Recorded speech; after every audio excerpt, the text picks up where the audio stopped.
Assalamualaikum warahmatullahi wabarakatuh. Kita bertemu lagi di channel Inspirasi Oktara.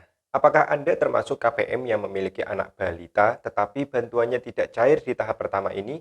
Ataukah Anda memiliki anak sekolah yang bantuannya ternyata tidak sesuai dengan jenjang pendidikannya? Misalkan anak Anda sudah SMP tetapi yang cair kok hanya 225.000. Apakah Anda memiliki hal yang sama seperti apa yang akan kita bahas di kesempatan video kali ini?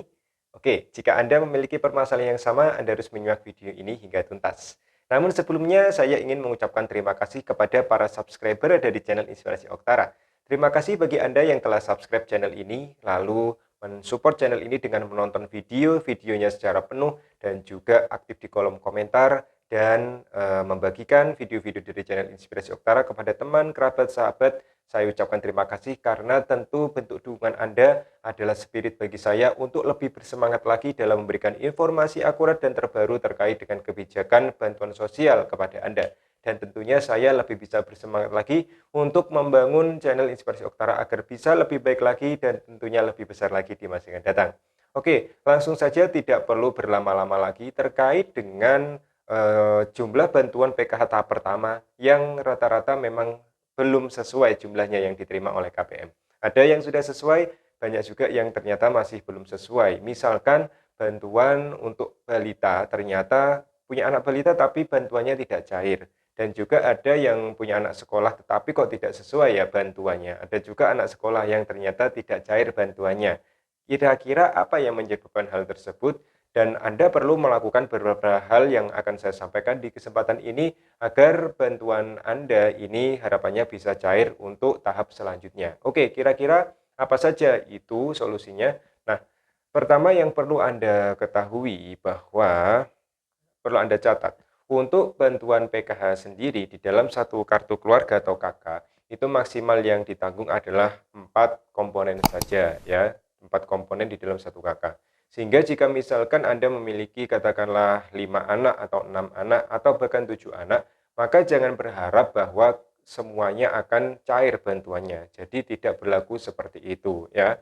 Dan untuk bantuan PKH besarnya ini tidak ditentukan dari apakah kondisi Anda lebih membutuhkan atau tidak ya. Jadi karena mungkin kondisinya lebih membutuhkan daripada tetangganya, sehingga bantuan yang lebih membutuhkan ini harus lebih besar daripada tetangganya yang lebih enak misalkan hidupnya. Nah, tidak seperti itu. Jadi memang kebanyakan yang berkomentar itu tetangganya lebih enak kok dapatnya lebih banyak. Saya yang lebih miskin kenapa kok lebih sedikit bantuannya, tidak seperti itu. Jadi perhitungan dalam program keluarga harapan itu berdasarkan komponen yang dimiliki ya, baik itu SD, lalu SMP, SMA, balita, lansia dan penyandang disabilitas berat. Gitu ya, seperti itulah. Intinya terkait dengan komponen apa saja yang Anda miliki di dalam satu KK. Bukan dilihat dari seberapa butuh kondisi keluarga Anda, seperti itu ya. Langsung saja, ini untuk balita yang rata-rata tidak cair. Pertama, seperti kasus yang saya temukan di daerah dampingan saya, rata-rata balita yang tidak cair ini disebabkan dengan adanya NIK yang perlu diaktifasi ulang atau diupdate ulang di kependudukan dan catatan sipil. Karena apa? Rata-rata balita yang baru masuk di KK ini ketika ada perbaruan DTKS setiap periodenya, ternyata masih banyak balita ini yang ketika dicek di sistem operator DTKS yang ada di desa atau kelurahan, ini ada tanda ya atau tanda yang menjelaskan bahwa NIK dari bayi tersebut atau balita tersebut ini perlu adanya aktivasi ulang. Nah, aktivasi ulang ini bisa Anda lakukan dengan menghubungi pihak operator desa ataupun kelurahan yang mengatasi atau menangani masalah DTKS. Jadi Anda bisa melakukan update ya supaya nama balita tersebut NIK-nya ini bisa diaktifasi ulang oleh operator DTKS yang ada di desa atau kelurahan. Atau bahasa mudahnya jika misalkan Anda lebih dekat misalkan ya lebih cepat atau lebih ingin prosesnya ini langsung, maka Anda ya langsung saja minta rekomendasi dari desa atau kelurahan untuk datang ke Dinas Kependudukan dan Catatan Sipil.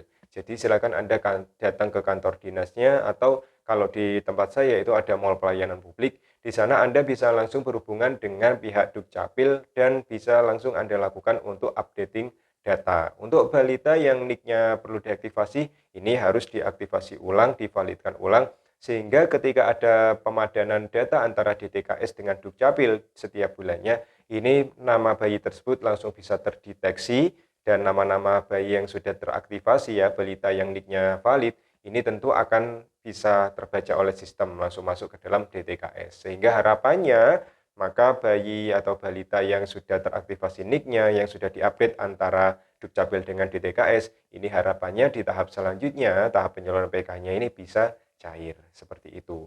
Jelas ya untuk balita. Jadi sekali lagi untuk balita, Anda tinggal datang ke kantor desa atau kelurahan atau datang ke kantor Dinas Kependudukan dan Catatan Sipil untuk melakukan pemadanan data. Ya, kemungkinan bayi itu atau balita tersebut NIK-nya masih belum teraktivasi ulang. Jadi harus diaktifasi ulang, divalidkan ulang supaya bisa terdeteksi oleh DTKS. Seperti itu.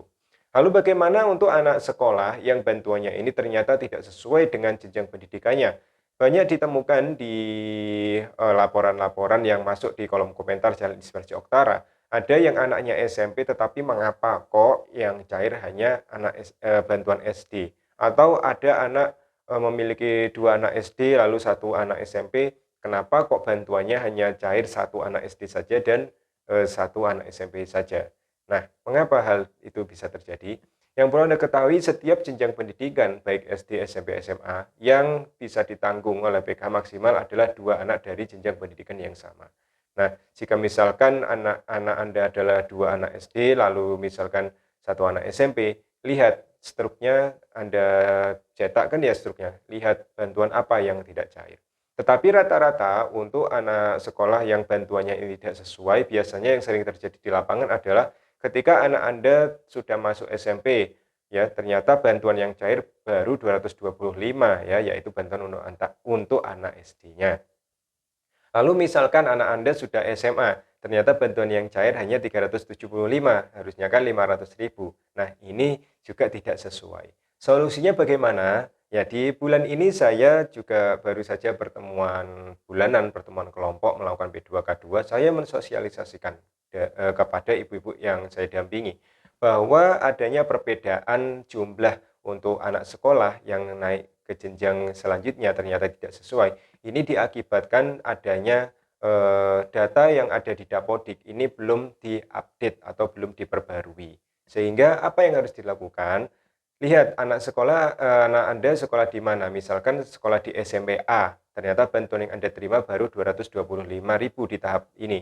Maka setelah ini Anda silakan datang ke sekolah anak Anda yang terbaru misalkan di SMP A tersebut. Silakan Anda kan ada ya mencatat NISN-nya. Jadi NISN-nya silakan Anda bawa, lalu juga membawa kartu PKH-nya ya, ATM-nya ditunjukkan, lalu juga membawa KTP tentunya dan juga KK. Silakan Anda minta bantuan kepada operator Dapodik untuk sekolah di bawah naungan Kemendikbud dan operator EMIS untuk sekolah yang berada di naungan Kementerian Agama. Jadi silakan Anda bawa data anak Anda, KTP Anda, KK-nya, yang paling penting adalah NISN dari anak Anda. Jadi silakan daftarkan ke operator sekolah, NISN-nya harus diupdate ya, seperti itu. Karena tidak menutup kemungkinan biasanya operator sekolah tidak bisa langsung mengupdate semua siswa tanpa mengetahui tujuannya untuk apa. Nah, untuk yang mendapatkan PKH, silakan Anda update data anak sekolah Anda, misalkan yang SMP masih cair SD, maka silakan datang ke SMP-nya untuk serahkan NISN siswa tersebut, anak Anda, agar diupdate ya, agar dipadankan antara operator Dapodik dengan yang ada di DKS. Insya Allah untuk updating tersebut sudah ada prosesnya dan setiap operator yang ada di sekolah ini sudah bisa melaksanakan untuk updating data antara Dapodik dengan DTKS. Sehingga harapannya di kesempatan untuk pencairan selanjutnya, jika Anda terpilih lagi menjadi KPM penerima PKH, maka bantuannya bisa sesuai. Oke, itu saja mungkin yang bisa saya sampaikan terkait dengan permasalahan balita yang tidak cair maupun anak sekolah yang bantuannya tidak sesuai dengan jenjang pendidikannya. Semoga informasi ini bermanfaat. Setelah menonton video ini, silakan bagi Anda yang memiliki permasalahan ini, langsung saja ya urus ya, baik itu aktivasi NIK untuk balita maupun langsung datang ke sekolah untuk melakukan updating data antara Dapodik dengan DTKS. Semoga berhasil. Terima kasih atas segala perhatian Anda. Saya mohon maaf apabila ada hal-hal yang kurang berkenan yang ingin saya sampaikan di kesempatan video kali ini. Saya akhiri, wassalamualaikum warahmatullahi wabarakatuh.